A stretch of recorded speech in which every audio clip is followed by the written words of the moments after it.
할렐루야! 참 아름다운 교회 유년부 초등부 친구들 반갑습니다. 오늘은 기쁜 주일입니다. 친구들, 주일이 오는 게 기쁜가요? 간사님을 포함해서 우리 모든 선생님들 그리고 우리 모든 친구들이 하나님께 예배하는 그 주일이 기다려지고 또 그 주일이 기쁨이 되기를 소망합니다. 자, 친구들, 우리가 지난주에는 누구에 대한 설교를 들었죠? 맞아요. 바로 성령님이에요. 우리 성령님은 어떤 분이었죠? 네, 성령님은 우리가 하나님을 알지 못했던 때 옛사람의 습관을 벗어버리고 우리가 하나님의 자녀로서 새 사람을 입어 살아갈 수 있도록 우리를 도우시고 위로하시고 격려하시고 힘주시는 분이었어요. 우리 친구들이 일주일 동안 이러한 성령님을 기억하고 또 의지했기를 간사님이 한번 기대해 봅니다. 자, 우리 이제 하나님 앞에 예배를 드릴 시간이에요. 우리가 코로나로 인해 이전과 같이 모여서 예배할 수 없고 이렇게 영상으로 예배하다 보니까 예배 시간에 딴짓을 할 수도 있고 또 다른 생각을 할 수도 있고 온전히 집중하지 못할 수도 있어요. 그런데 친구들, 우리가 이 날마다 매주일마다 드리는 예배가 죽어있는 예배가 되지 않았으면 좋겠어요.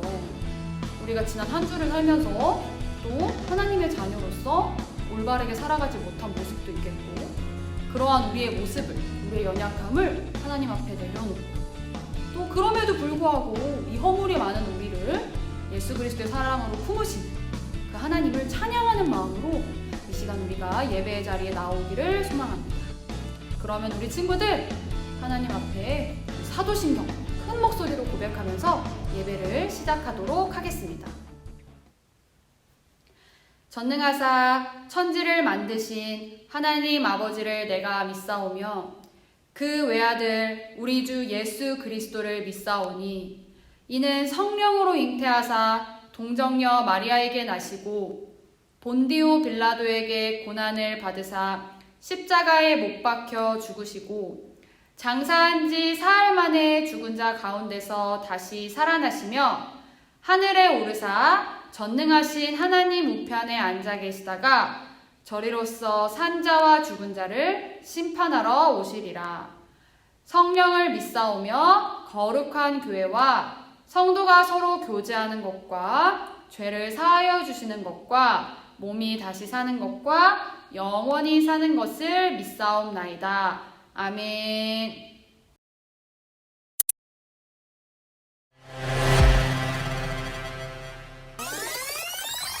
여기부터라 모두 모여라 찬양할 사람 리리리라라라 마음을 열어라 머리를 비워라 불을 지펴라 리리리라라라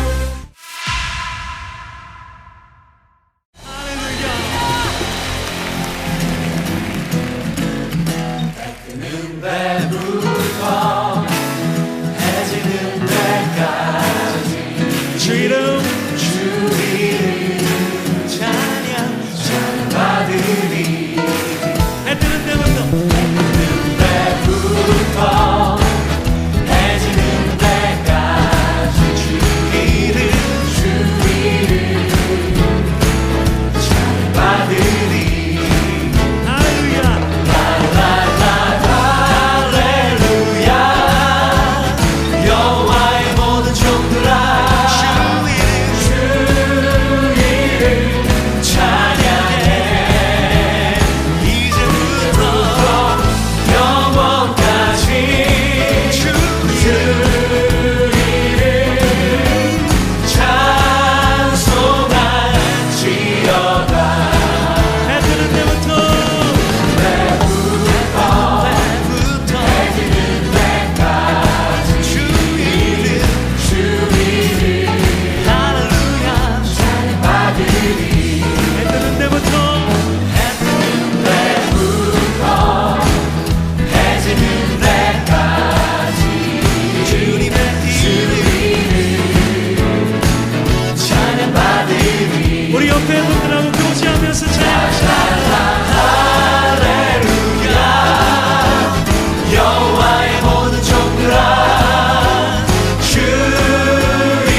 제목은 다니엘처럼이라는 찬양이에요. 그래서 우리 먼저 동작을 함께 배워보려고 해요. 자, 우리 친구들 달리는 포즈를 준비해 주시고 처음에는 달려줘야 돼요. 자, 해볼게요. 시작. 다니엘처럼. 좋아요. 이렇게 뛰고서 근육맨처럼 불끈 이렇게 모습을 해주면 됩니다. 다시 해볼게요. 시작. 다니엘처럼. 다니엘처럼. 이게 포인트 되는 동작이에요. 이걸 기억하고 나머지 동작은 우리 친구들이 화면을 보면서 잘 따라할 수 있을 거예요. 손끝을 바라보면서 크게 펼쳐주세요. 분명하게. 좋아요. 준비.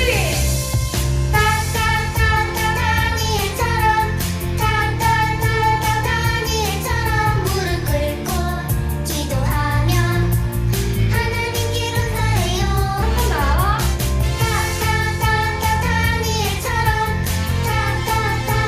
다니엘처럼 오직 한 분 하나님만 예배할래요.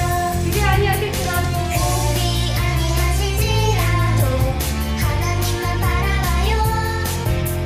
사자굴에 던져질지라도 뜻을 정하여 믿음으로 나아가요.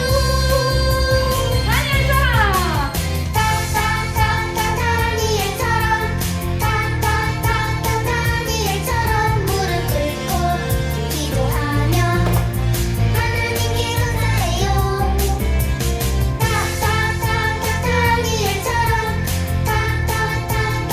다니엘처럼 오직 한 분 하나님만 예배할래요. 박수! 소원하기도 우리 친구들 너무 잘 따라하는 것 같아요. 다니엘처럼 불끈! 무릎 꿇고 기도하며 하나님께 감사해요.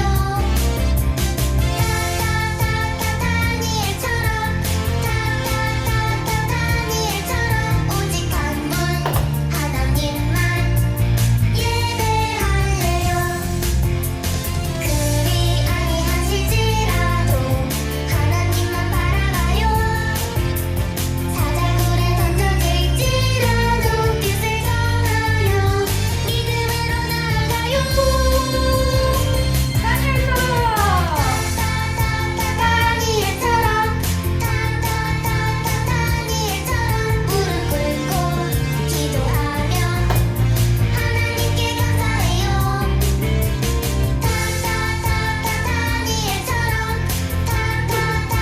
다니엘처럼 오직 한 분 하나님만 예배할래요. 예배할래요. 마지막! 예배할래요.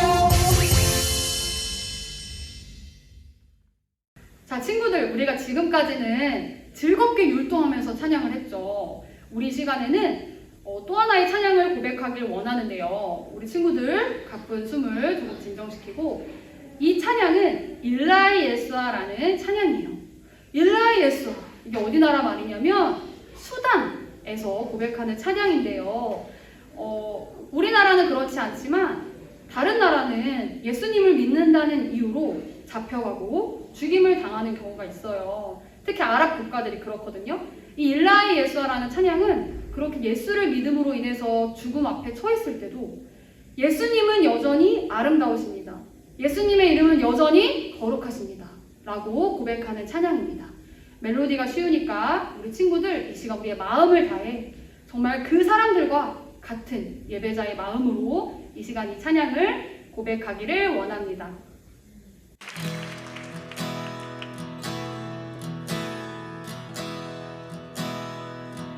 일라 예수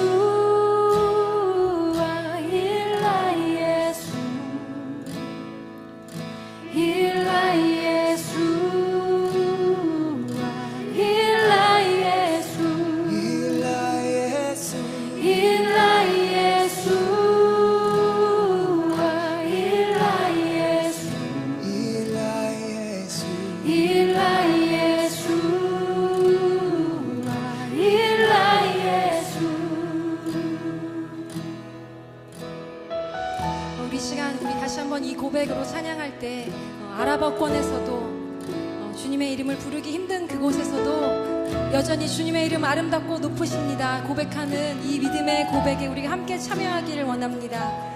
그 아름다우신 이름, 존귀하신 이름, 우리 예수 그리스도 그 이름을 우리 다시 한번 온 열방에 숨어있는 그곳 실제하는 예배자들을 떠올리면서 우리 그들의 노래 언어로 함께 고백합시다. 일라 예수와 일라 예수와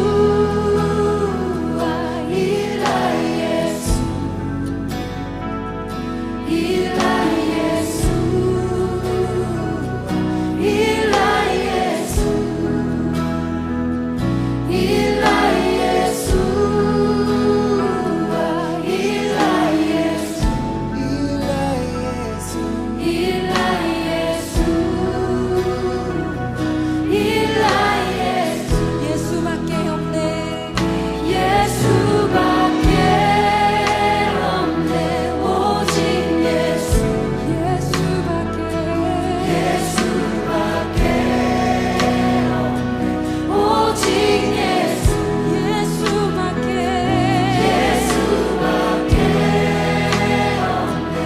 오직 예수 예수밖에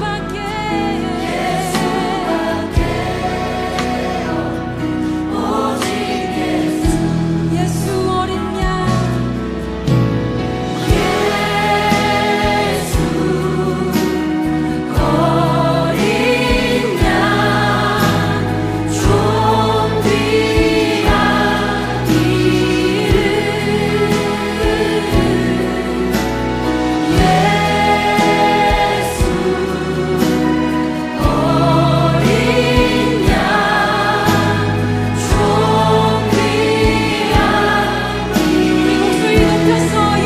어린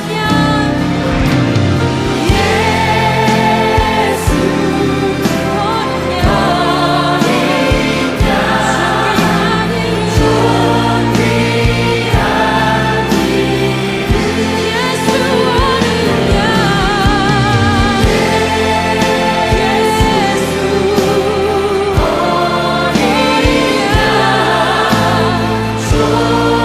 존귀한 우리 가장 아름다우신 존귀하신 이름 예수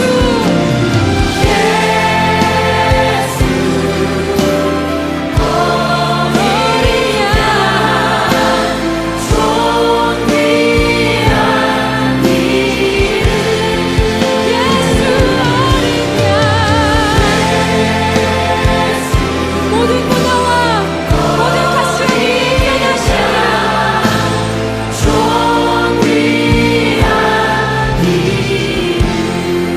예수 어린 양 예수 어린 양 존귀한 이름 예수 어린 양 존귀한 이름 아멘. 예수님의 이름은 존귀하신 이름입니다. 이 시간 우리 친구들 모두 자리에 앉아서 하나님 앞에 가지런히 기도 자세를 해주세요.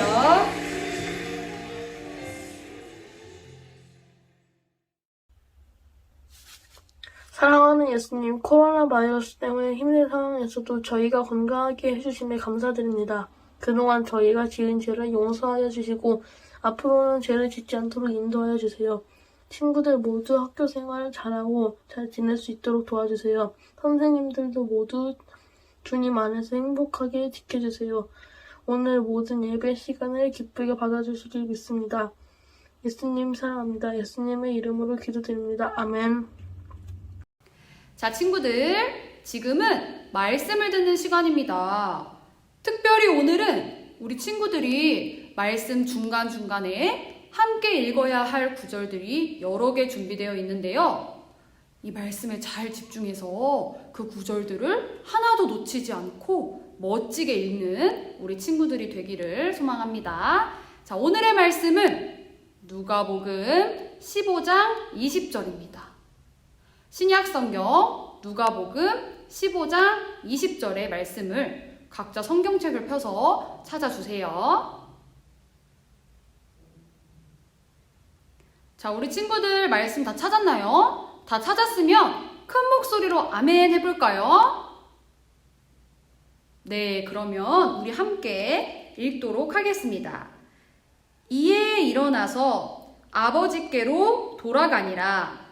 아직도 거리가 먼데 아버지가 그를 보고 측은히 여겨 달려가 목을 안고 입을 맞추니. 아멘. 이 세상 천재들은 저리 가라.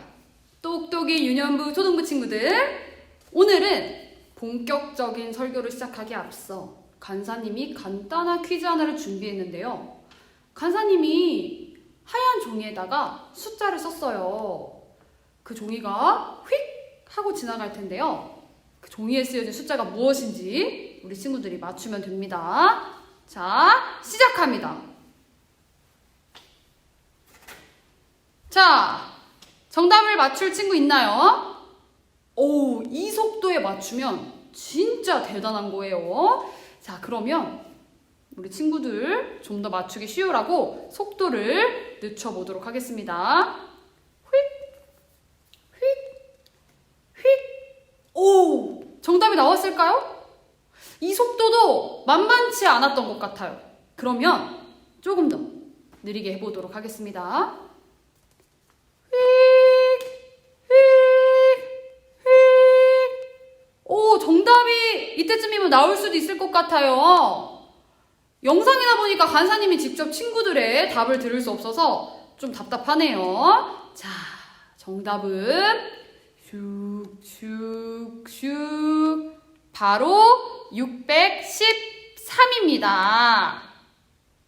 이 613이라는 숫자는 오늘 설교의 내용과 관련이 있어요.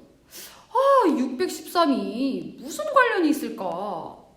친구들, 우리 성경은요, 구약과 신약으로 나뉘어져 있죠. 우리 구약을 보면요, 이거 해라, 이거 하지 말아라 라는 명령들이 여러 개가 기록되어 있어요. 유대 랍비들이 이 개수를 세봤거든요. 그랬더니 이 개수가 모두 613개였어요. 우리는 이거를 율법이라고 불러요. 친구들, 이 율법을요, 히브리어, 즉 유대인들이 사용하는 말로는 토라라고 해요. 우리 토라를 들어본 친구들도 있겠고, 이 토라라는 단어가 낯설게 들리는 친구들도 있을 거예요. 그런데 여기서 한 가지 기억하면 좋을 것은, 이 토라라는 것은요, 사실 우리가 알고 있는 율법이라는 의미를 가지고 있지 않아요. 이 토라는 실제로는 가르침 또는 교훈이라는 뜻을 가지고 있어요. 우리 가끔 쓰는 표현 중에 말이 아다르고 어다르다라는 표현이 있죠. 이처럼 토라도 마찬가지예요. 친구들, 법은요, 어딘가 모르게 우리에게 엄격하고 까다롭고 조금 두려운 느낌이 들어요. 예를 들어서 간사님이 며칠 전에 운전을 하면서 가고 있었어요. 근데 간사님은요, 안전벨트도 다 매고요, 속도도 천천히 가고 있었고요, 신호를 어기지도 않았어요. 그런데 경찰차가 옆에 있는 거예요. 간사님이 그 경찰차를 보고 나도 모르게 막 긴장을 하게 되는 거예요. 헉, 내가 지금 뭐 어긴 거 없나? 내가 지금 잘못 가고 있는 거 없나? 이처럼 법은 뭔가 우리로 하여금 긴장되고 또 불안하고 두렵고 우리를 구속하는 느낌이 있어요. 그렇다면 하나님이 우리에게 주신 그 613개의 명령, 그 율법 또한 우리가 율법이라고 생각했을 때 하나님께서 우리를 구속하시는 어떠한 두려운, 까다로운, 엄격한 것처럼 느껴질 수가 있어요. 하지만 친구들, 이 토라는요, 우리를 구속하고 압박하는 그런 느낌이 아니에요. 이것은 바로 사랑의 가르침이에요. 하나님이 사랑하는 우리에게 보내시는 일종의 러브레터, 사랑의 가르침이라고 우리 친구들이 이해하면 좋을 것 같아요. 하나님이 우리에게 하신 명령이 613개라니. 친구들이 느끼기에는 이 숫자가 큰가요, 작은가요? 당연히 너무너무 크죠. 아니, 우리가 손으로 꼽히는 그러한 개수의 규칙들도 모두 지키며 살아가기 어려운데 어떻게 이렇게 이 613개의 율법을 다 지키면서 살아갈 수 있을까요? 이 세상에 이 모든 율법을 지키면서 사는 사람은 단 한 명도 없을 거예요. 심지어 613개를 다 외우지도 못할걸요? 간사님도 그래요. 그런데요, 성경은요, 이 율법을 지키지 못한 사람들에게 이렇게 이야기하고 있어요.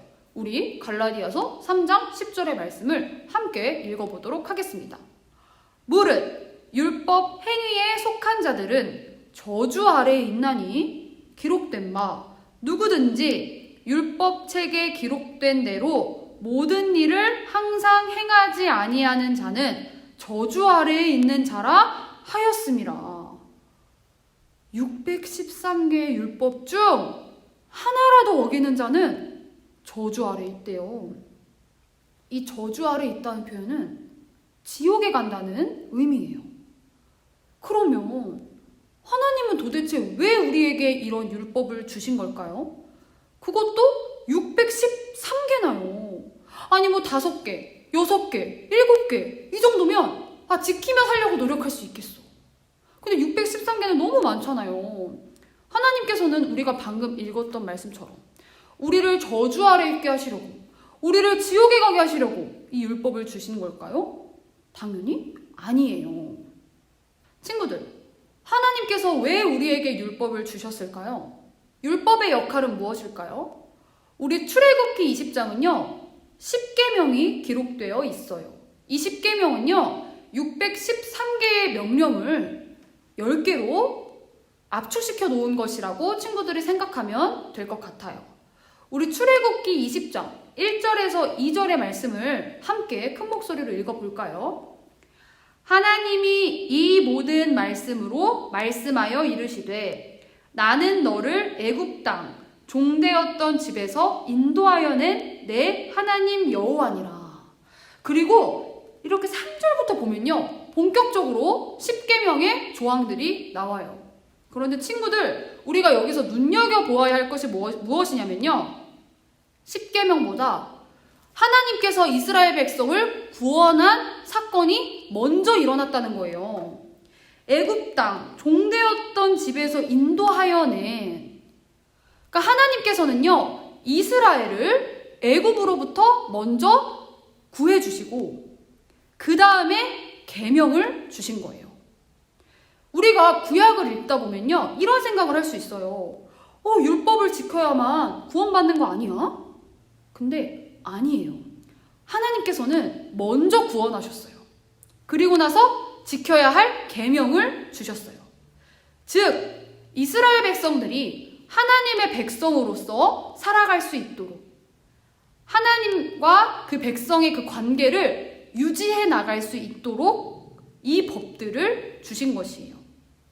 친구들, 우리가 동물원에 보면은 이렇게 동물들이 있고 울타리가 쳐져 있거나 철장이 쳐져 있죠.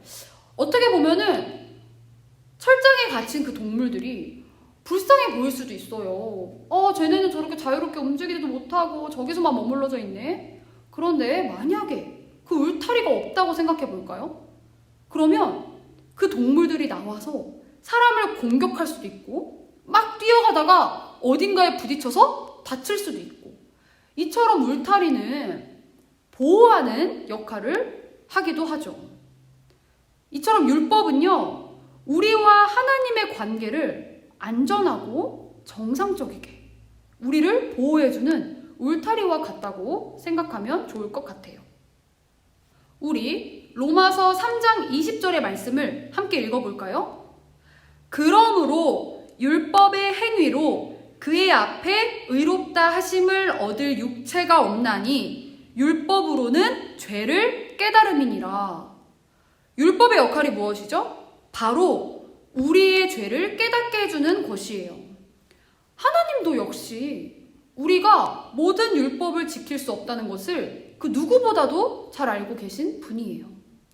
하나님은 율법을 통해서 우리가 죄를 깨닫기를 원하세요. 율법을 통해 내가 죄인임을. 그래서 하나님의 아들 예수 그리스도가 아니면 나는 정말 절대로 구원받을 수 없는 존재구나 라는 것을 깨닫기 원하시는 거예요. 그렇다면 우리는 율법을 통해 죄인이라는 것을 깨달은 다음에 무엇을 해야 할까요? 친구들이 가끔 가다가 선생님이나 부모님께 잘못을 하면 용서를 구하죠. 잘못했어요. 다음부터는 안 그럴게요. 마찬가지로 하나님 앞에서 내가 죄를 지었다는 사실을 깨달은 후 우리는 하나님께 용서를 구해야 해요. 이것을 바로 회개라고 하죠. 친구들, 베드로와 가룟 유다가 있어요. 둘 다 예수님의 제자이죠. 그런데 이 두 사람의 차이가 무엇인지 아나요? 우리는 예수님을 판 가룟 유다를 나쁘다고 생각해요. 그런데 생각해보면 예수님께서 십자가에 못 박히실 때 베드로는 어떻게 했나요? 예수님을 변호했나요? 아니죠. 베드로는 예수님을 3번이나 부인했어요. 마태복음 26장 74절을 보면 베드로가 예수님을 부인만 한 게 아니라 저주까지 했대요. 예수님을 향해 악담을 퍼부은 거예요. 그렇다면 베드로도 가룟 유다만큼은 아니지만 큰 죄를 지은 것이 아닌가요? 그런데 베드로와 가룟 유다의 차이가 뭘까요? 가룟 유다는 끝내 예수님께로 돌아오지 않았어요.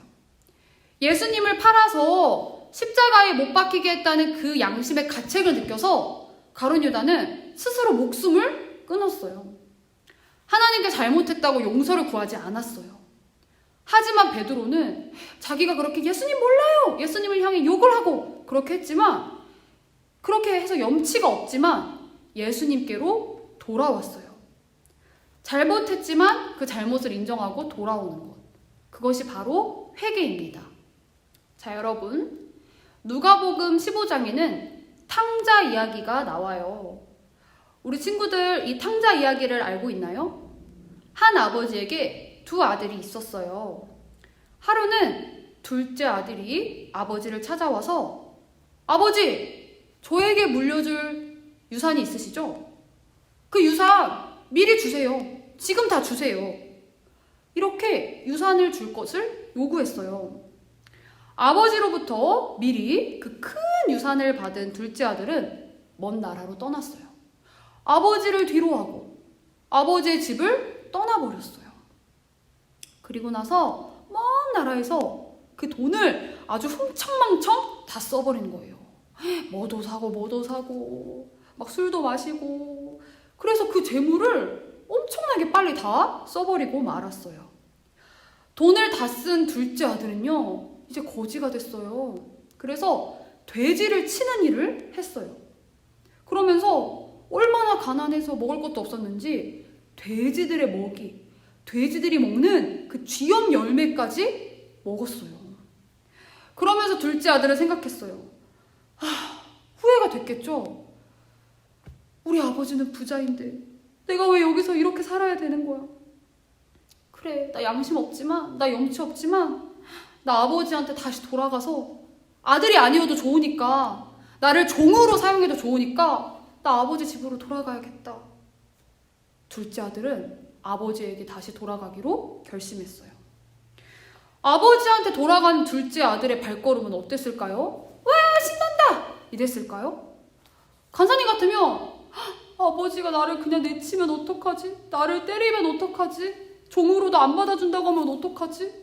그 발걸음이 너무너무 무거웠을 것 같아요. 왜냐면 간사님이 잘못했기 때문이에요. 그렇게 아버지의 유산을 막 빼앗듯이 달라고 하고 그거를 다 노는데 써버리고 탕진해버리고, 그러니까 얼마나 양심의 가책이 느껴졌겠어요. 그런데 둘째 아들이 집에 돌아왔을 때 이 아버지의 반응이 어땠을까요? 썩 나가! 너 같은 아들은 필요 없어! 이러면서 내동댕이 쳤을까요? 아니에요. 우리가 오늘 읽은 본문 말씀인 누가복음 15장 20절에서는 뭐라고 이야기하고 있죠? 이에 일어나서 아버지께로 돌아가니라. 아직도 거리가 멀었대요. 둘째 아들인지 구분이 안 가는 아주 먼 거리였어요. 그런데 아버지는요, 저 멀리서 아들이 요만하게 보이는데도 자기 아들인 걸 알았던 거예요. 왜요? 아들을 사랑하고 아들이 돌아오기를 간절히 기다렸기 때문이에요. 그래서 아버지가 그를 보고 측은히 여겨 달려가. 아버지가 막 뛰어가요, 아들을 향해. 그리고는 목을 안고 입을 맞추니 아들을 안아줘요. 성경에 나오진 않았지만 아마도 서로 부둥켜 안고서 눈물 콧물 다 쏟으면서 엉엉 울지 않았을까요? 여기서 둘째 아들의 모습은 우리와 또 아버지의 모습은 하나님과도 같아요. 우리는 613개의 조항을 모두 지키면서 살아갈 수 없어요. 하지만 그 둘째 아들, 아버지를 버리고 아버지 가슴을 엄청 아프게 한 그 둘째 아들이 아버지께로 돌아갔을 때 그에게 달려가 그를 꼭 안아주던 그 아버지의 모습과 같이 우리 하나님께서도요, 우리가 율법을 통해 나는 죄인이구나, 나는 하나님의 말씀을 온전히 지키면서 살아갈 수 없는 부족한 사람이구나, 그래서 내게 예수님의 보혈이 필요하구나, 그 용서하심이 필요하구나 를 깨닫고 우리가 하나님 앞에 가까이 나아간다면 하나님께서는요, 우리를 너 죄 지었잖아, 너 하나님 자녀 될 수 없어, 너 내 자녀 될 수 없어, 너 천국 갈 수 없어 하고 우리에게 등 돌리시는 분이 아니라 우리를 불쌍히 여기시고 우리를 너그럽게 용서하시는 분이에요. 자, 친구들, 우리 이사야 55장 7절의 말씀을 마지막으로 읽도록 하겠습니다. 악인은 그의 길을, 불의한 자는 그의 생각을 버리고 여호와께로 돌아오라. 그리하면 그가 긍휼히 여기시리라. 우리 하나님께로 돌아오라. 그가 너그럽게 용서하시리라. 자, 우리가 잘못된 길을 가고 있을 때, 우리가 잘못된 생각을 하고 있을 때 그것을 버리고 우리가 하나님께로 돌아간다면 하나님께서는요, 우리를 긍휼히 여기세요. 불쌍히 여기세요. 안타까워하세요. 그리고 우리를 너그럽게 용서하시는 분이에요. 친구들, 이 사실을 친구들이 꼭 기억하기를 바랍니다. 왜냐하면 이러한 하나님의 용서하심이 우리의 마음에 와닿지 않을 수 있어요. 왜? 세상의 논리는 이게 아니에요. 세상의 논리는 죄를 지으면 그 죄에 대한 대가를 치러야 돼요. 눈에는 눈, 이에는 이예요. 이런 논리가 우리 안에도 너무나 많아요. 잘못한 사람이 있으면 그에 대한 벌을 받아야 될 것 같아요. 그런데 하나님은요, 이 논리를 뒤집으세요. 논리를 거스르세요. 우리가 그 어떠한 죄를 지었어도, 우리가 우리 몸에 어떤 구정물을 묻히고 때를 묻혔어도 하나님께로 나아가면 하나님은 그것을 깨끗이 씻겨주시는 분이에요. 우리의 연약함을 아시고 불쌍히 여기시는 하나님께 우리 염치 없죠. 간사님도 하나님 앞에 나가는 게 염치 없을 때가 있어요. 하지만 그럼에도 불구하고 하나님의 용서하심을 믿고 이 말씀을 붙잡고 하나님 앞에 나아가는 우리 모든 친구들이 되기를 소망합니다. 이 시간은 우리 다 같이 찬양하길 원합니다. 회개하는 마음으로 또 죄로 가득한 우리를 새롭게 해주실 하나님의 은혜를 기대하는 마음으로 우리 이 시간 정말 마음을 다해서 하나님께 이 찬양을 고백하는 시간이 되었으면 좋겠습니다.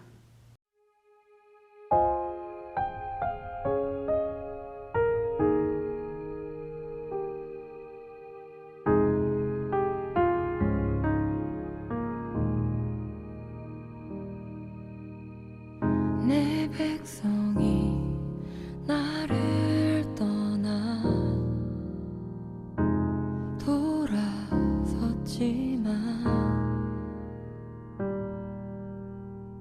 내 사랑이 내 백성을 포기 못하니 내 모든 것 내어주고 나 그들을 얻으리라. 여호와께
이 찬양의 가사처럼 모두 하나님께로 마음을 돌이키는 우리 친구들이 되기를 소망합니다.